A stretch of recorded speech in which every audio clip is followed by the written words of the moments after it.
Welcome back to our news bulletin.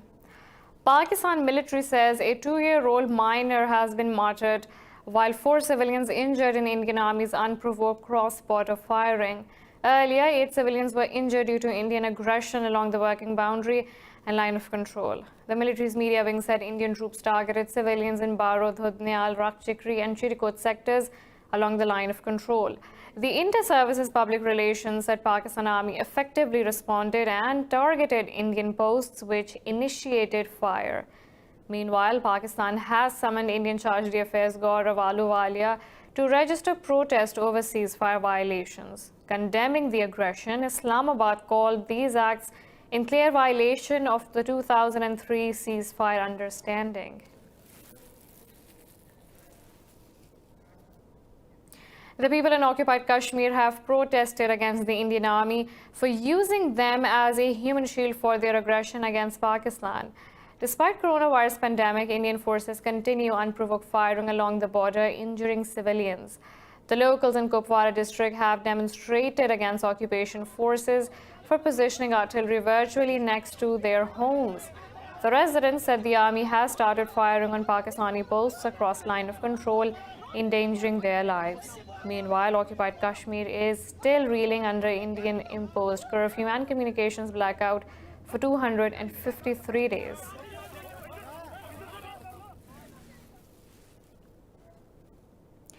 Pakistan Prime Minister Imran Khan has asked overseas citizens to donate for government's coronavirus relief fund. In a televised message, Khan said through these donations and Tiger Force, Pakistan will defeat this pandemic. Khan said developed states have allocated trillions of dollars while Pakistan could only manage $8 billion. He said a website has been launched where overseas citizens can donate for the relief fund. Meanwhile, coronavirus death toll in Pakistan has surged to 93 after 7 people died over the past 24 hours. The health ministry said with 366 new cases, the total infections have climbed to over 5,400, while nearly 1,100 patients have recovered. Meanwhile, Special Assistant to the Prime Minister for Health, Dr. Zafar Mirza, says the country will soon be able to produce its own N95 masks. While Planning Minister Asad Umar says the country's provinces will soon devise a uniform strategy on tackling the pandemic. The United Kingdom's death toll has crossed 11,300, rising by 717 in the past 24 hours, with over 88,600 confirmed cases. Spain's overnight death toll from the coronavirus falls to 517 from yesterday's 619, bringing the total death toll to almost 17,500. In Pakistan, there are over 5,300 coronavirus cases, with 93 deaths and 1,095 recoveries. But the virus continues to wreak havoc in the US, killing over 1,500 in the past 24 hours as the global death toll tops 114,000. Spain, one of the countries worst hit by the coronavirus, begins to ease lockdown measures as the rate of new infections and deaths has been falling. An estimated 4.5 million people are returning to work in sectors like manufacturing and construction for the first time in 2 weeks. This week, other European countries like Italy and Austria are also set to loosen restrictions. Meanwhile, the United Kingdom has entered its 4th week of lockdown as the virus has claimed over 10,000 lives there. In Russia, more than 2,550 new cases of coronavirus have been recorded in the past 24 hours, bringing the toll to 18,300. This is the country's largest daily rise in infections so far. Russia has also recorded 148 deaths. Meanwhile, China has reported a total of 108 new coronavirus cases, marking the highest daily toll since the 5th of March. However, officials say almost all were imported. In India, the resident doctors are suffering in their fight against COVID-19 due to inadequate management by the government. The doctors say authorities have crammed up medics in small hostels, making social distancing impossible. The doctors said they are sharing one room with 3 to 4 medics with their mattresses at 1 to 2 feet apart. Meanwhile, truck drivers with essential goods are still stuck at state borders due to shutdown in the country. The drivers are forced to sleep and live inside their vehicles or temporary shelters with little food supply. The Indian Health Ministry has reported 333 deaths and nearly 9,300 coronavirus infections across the country.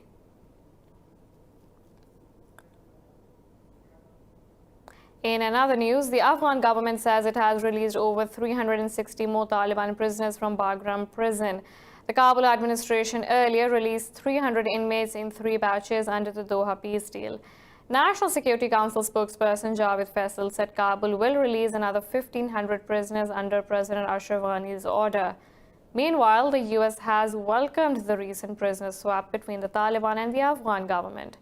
U.S. Special Envoy Zalmay Khalilzad says the inmates' release is an important step in the peace process and the reduction in violence.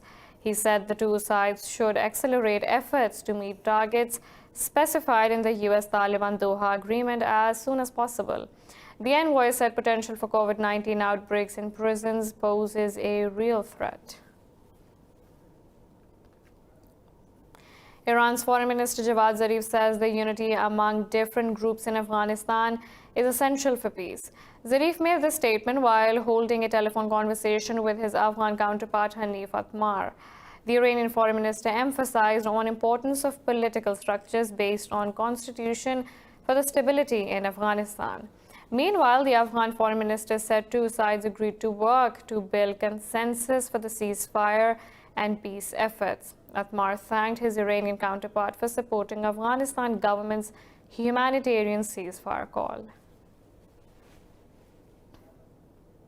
U.S. Secretary of State Mike Pompeo says Washington welcomes an apparent agreement among Iraq's different ethnic groups to form a new government. He said it would need to be capable of confronting the coronavirus pandemic, helping the economy, and bringing arms under control. In a statement, Pompeo said the U.S. welcomes political leaders reaching off a consensus on government formation. He said he was hopeful the new government puts Iraq's interests first and meets the needs of the Iraqi people. After two previous candidates failed to form a government, hopes are high that Head of Intelligence Mustafa al-Khadimi will be able to complete the task. Al-Khadimi's nomination was announced by President Barham Saleh on Thursday at a ceremony at Al As-Salam Presidential Palace in Baghdad. Earlier, al-Khadimi's predecessor, a former Najaf governor, Adnan al-Zurfi, announced the withdrawal of his candidacy.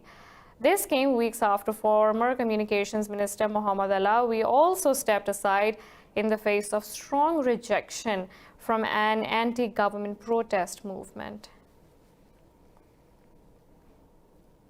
The UN-backed Government of National Accord says it has captured the city of Syria, west of capital Tripoli. This comes after the GNA-backed forces seized Khalifa Haftar's Western military command in Sorman city. The military says the troops advanced in a surprise attack on Haftar's forces after a night of intense airstrikes. It said its forces took control of the Haftar forces investigations headquarters. The government forces raids are part of the recently launched Operation Volcano Rage. Yesterday, the GNA accused the LNA of targeting civilian settlements and medical facilities in Tripoli. 2 people were killed in the strikes. Yemen's Saudi-led coalition says the Houthi rebels have violated the ceasefire agreement more than 240 times in 48 hours. The coalition said the rebels used all kinds of light and heavy weaponry and ballistic missiles while violating the truce. The coalition had declared a ceasefire last week over the COVID-19 pandemic. The coalition said it is adhering to the truce and called on the international community to exert pressure on the Houthis to do the same. Meanwhile, the Houthis claim that they retaliated to the coalition's attacks on Marib and Al-Baida provinces. Yemen has been entangled in violence and chaos since 2014 after Houthis overran much of the country, including the capital, Sana'a.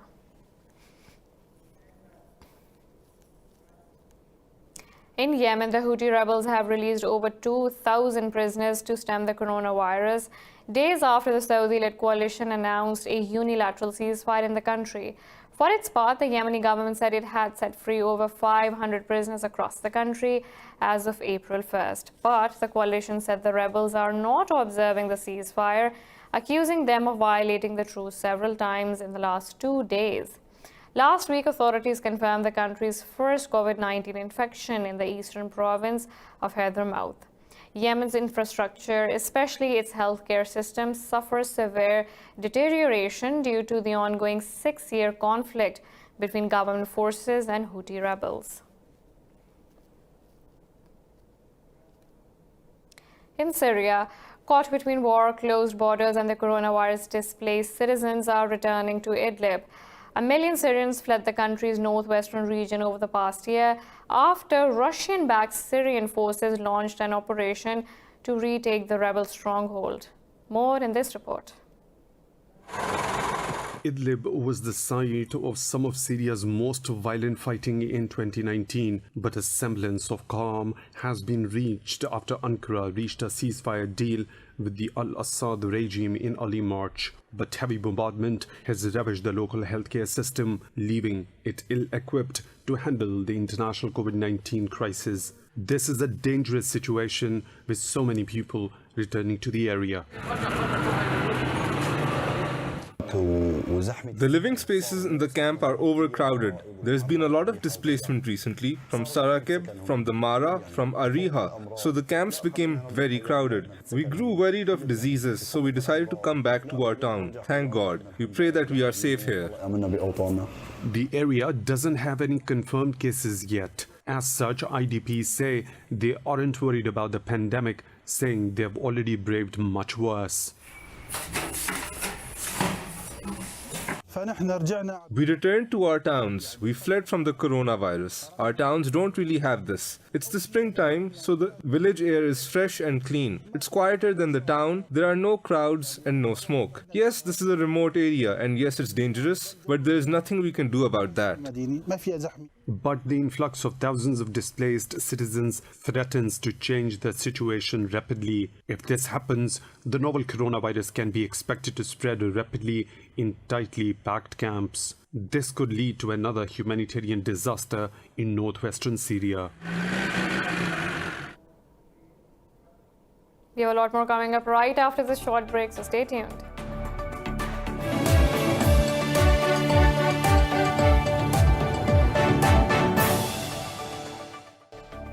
Welcome back. North Korean leader Kim Jong-un has replaced more than a third of the country's State Affairs Commission. State media says 5 out of the 13 members of the country's highest decision-making body were changed in the major reshuffle. Former Defense Commander Ri Son-gwan, recently promoted to Foreign Affairs Minister, is one of the newly appointed members. Meanwhile, 2 former foreign ministers were taken off the committee. The step was taken at the annual meeting of the country's Supreme People's Assembly.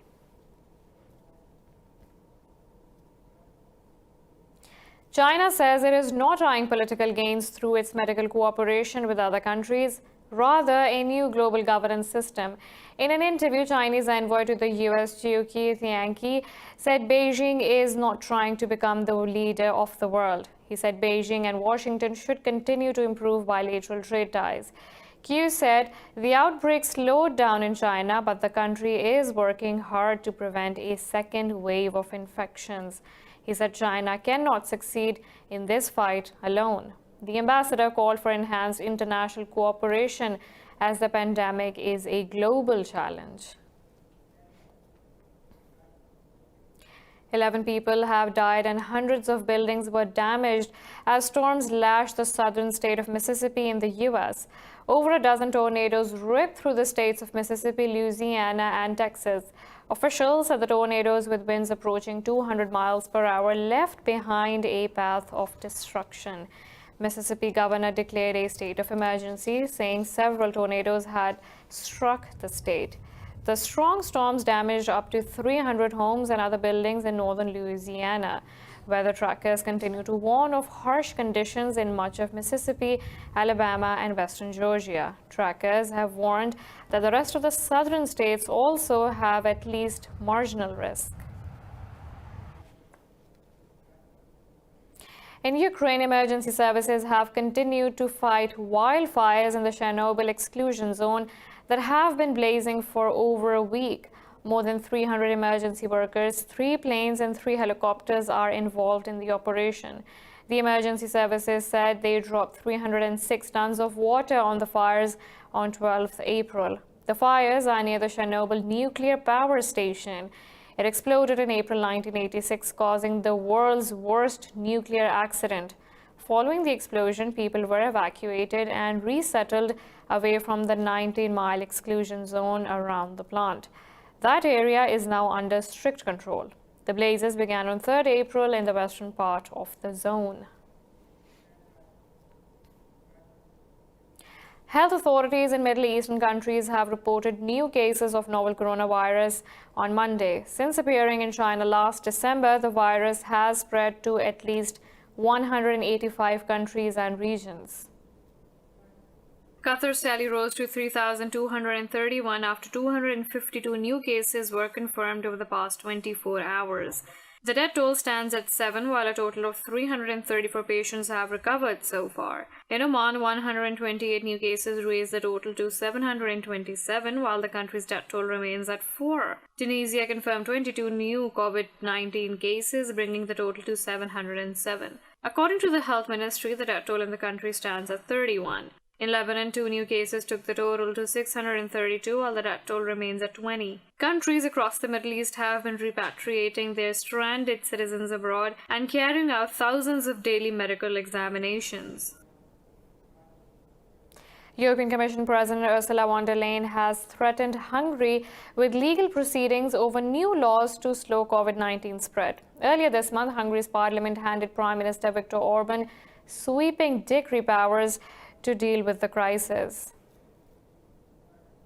Hungary's new law suspends parliament and introduces jail terms of up to 5 years for those spreading misinformation. Von der Leyen said imposing emergency measures to combat the virus was necessary, but they have to be proportionate and democratically controlled. While the EU's competition chief has warned of the bloc's businesses being vulnerable that can be subjected to a Chinese takeover. Margrethe Vestager said it's important to be aware of a real risk, and EU countries should buy stakes in companies to block the takeover threat. Meanwhile, police in Germany's financial capital Frankfurt were attacked by men with stones and iron bars while violating social distancing measures. Police said officers were attacked when they saw a large group of people on the streets who were blatantly ignoring lockdown rules.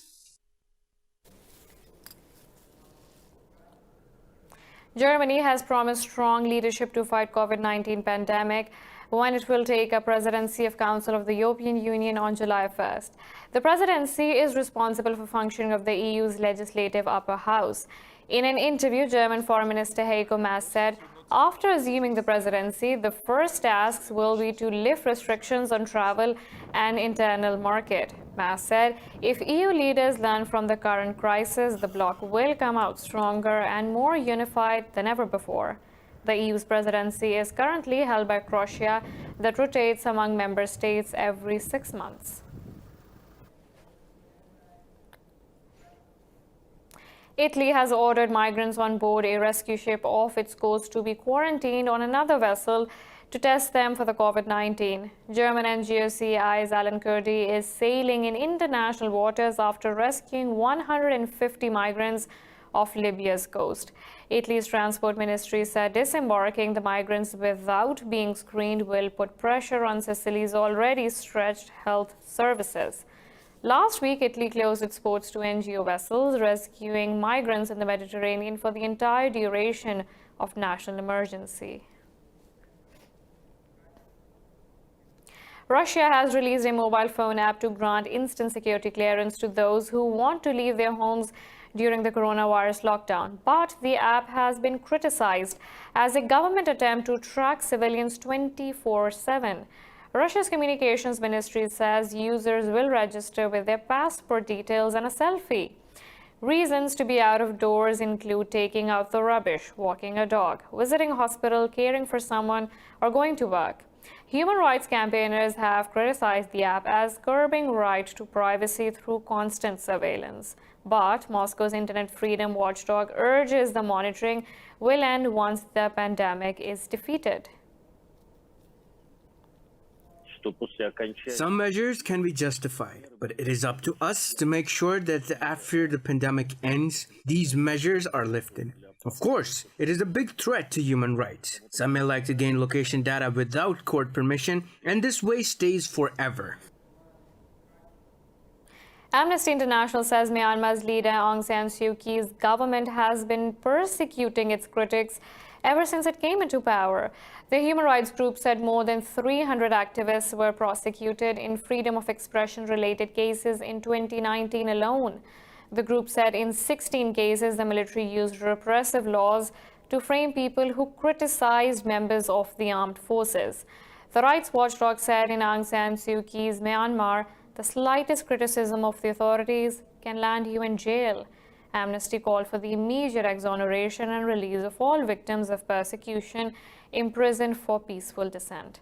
It also called on Myanmar to urgently amend or repeal the long-standing repressive laws used to jail activists and critics.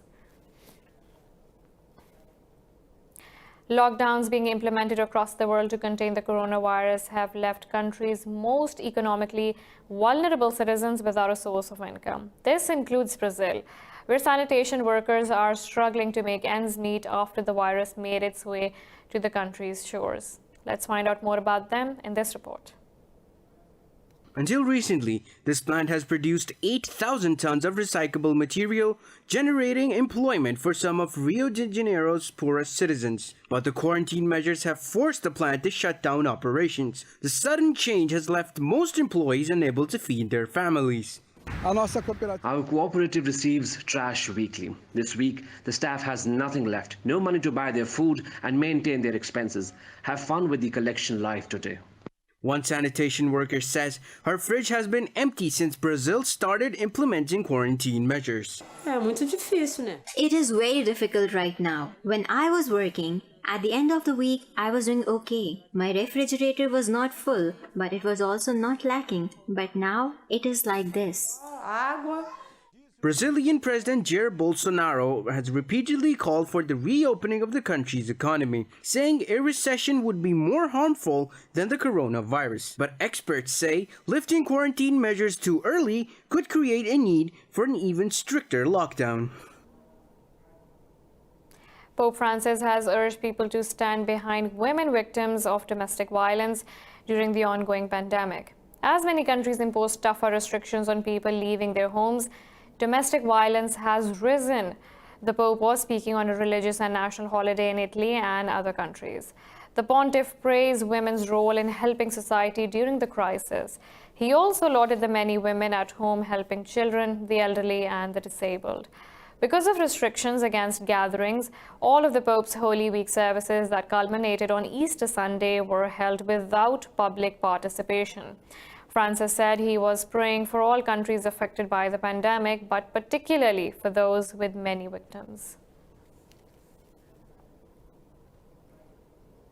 UN Refugee Agency has raised alarm about fate of dozens of migrants whose dinghy is believed to have been capsized. United Nations High Commissioner for Refugees said the migrants were going Italy from Libya.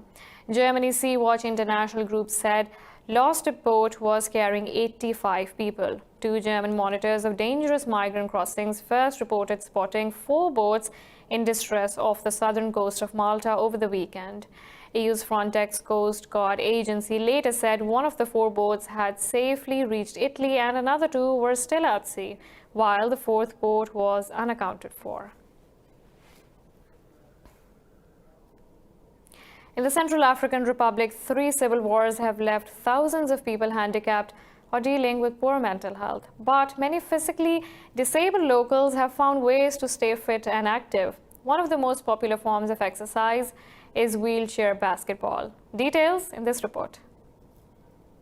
Life with a disability is difficult anywhere, but it's particularly hard in one of the world's poorest countries. But in the Central African Republic, amputees have found solace in playing wheelchair basketball. Players swing into action using tricks to distract opponents, their wheelchair tires hissing across the court. Most dedicated basketball players have to travel several kilometers under the scorching sun every day.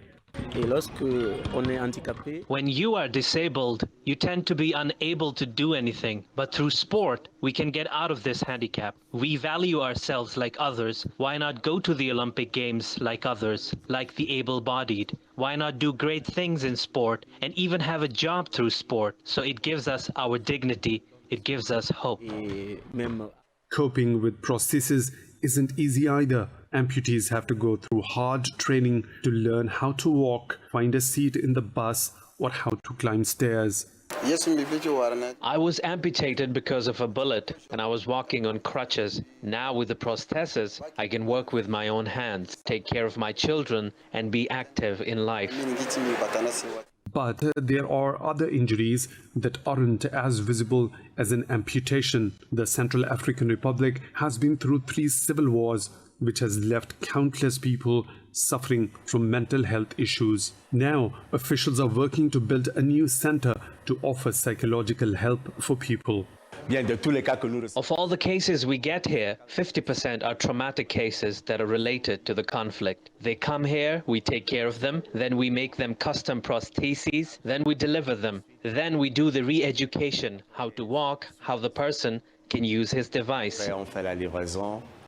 The World Health Organization estimates that there are 30,000 people dealing with amputation or high stress levels because of conflict in the Central African Republic. But the National Association of Rehabilitation believes the actual figure is likely 3 times higher than the WHO's estimate. We're taking a short break, but we'll be back with more news. Keep watching.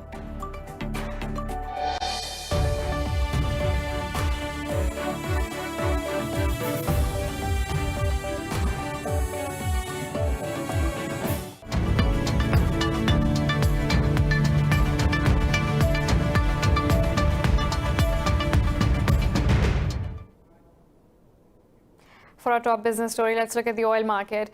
US President Donald Trump says OPEC and its allies are looking to cut oil output by 20 million barrels per day. In a tweet, Trump said if oil-producing countries reach the deal, it will be a major boost for the energy industry. This comes a day after OPEC and its allies agreed to lower their production by 9.7 million barrels per day starting from May 1st. The deal, which is the single largest output cut in history, was made to support prices amid the COVID-19 pandemic. Earlier, Trump cheered the agreement, saying that it's a great deal for all. The US president was heavily involved in brokering a deal between Saudi Arabia and Russia after a price war broke out between the 2 countries last month. Asian Development Bank has announced it is tripling the size of its coronavirus rescue package to $20 billion. The bank initially announced $6.5 billion for Asia to counter the macroeconomic impact of the pandemic. It said an additional $13.5 billion, including about $2.5 billion in concessional and grant resources. The bank's president said the scope and the scale of the crisis made it imperative for ADB to expand its support. Earlier this month, ADB warned the pandemic can cost the global economy over $4 trillion. The group of world's 20 biggest economies, finance ministers and central bank governors will hold a meeting on Wednesday. Saudi Arabia's state media said the meeting will discuss actions needed to address the global challenge presented by the coronavirus. Traditionally, the April's meeting of G20 finance ministers and central bank governors is held in Washington, but the forum's ministerial meetings are being held via video link due to the global pandemic. In their last meeting held on March 31st, the G20 finance ministers and central bank governors agreed on a roadmap to respond to coronavirus. Last week, the bloc's energy ministers held a virtual moot to discuss the oil crisis amid COVID-19.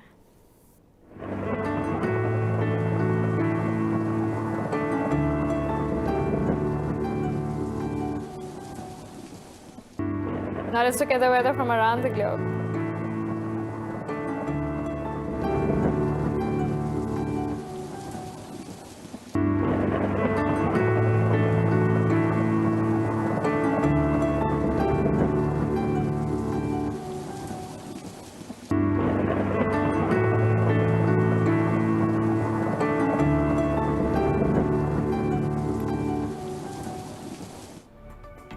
is all for now. For the latest updates, you can follow us on social media at indus.news.